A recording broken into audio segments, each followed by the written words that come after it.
So I'm Dr. Dan Bettis. I work in the glaucoma division of the Department of Ophthalmology here at the University of Iowa Hospitals and Clinics.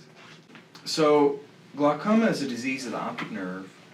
The optic nerve is a cable that exits the back of the eye and goes to the brain, and it carries visual information to the brain. Glaucoma is sometimes, but not always, associated with increase of intraocular pressure or pressure within the eye. And over time, it can lead to a progressive loss of the peripheral field of vision. Unfortunately, there aren't a whole lot of warning signs or symptoms associated with glaucoma. Some people have called it the sneak thief of sight for that reason. It's often detected just with a routine screening exam, and so those screening exams become very important. You know, there are certain recommendations that are based on age, understanding that glaucoma is more common as we age, so that persons who, even if they feel like they have healthy eyes, starting at age 40 should have examinations every 2 to 4 years. And then that steadily increases so that people who are over age 60 should really probably be having an eye exam every year, even if they feel that their eyes are healthy, to try to pick up diseases such as glaucoma. There are groups that are at increased risk compared to others for glaucoma, and that includes people who have a first-degree family member who has glaucoma, maybe a mother, or a father, a brother or sister, and then certain ethnic groups, unfortunately. So things like people like African Americans, Hispanics, or Asians. Unfortunately, those groups can be at higher risk for glaucoma, and so one would want to be watched a little bit more carefully to see if they were developing signs of it.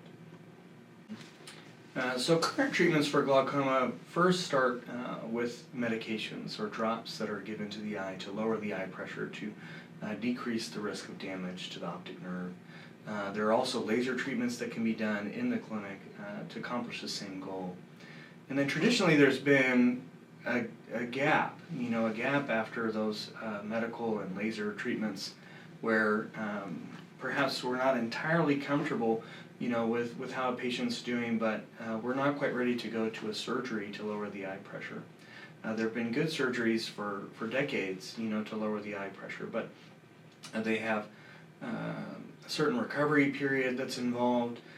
They have a lot of follow-up visits that are involved, and we still do those with regularity to help protect people's vision.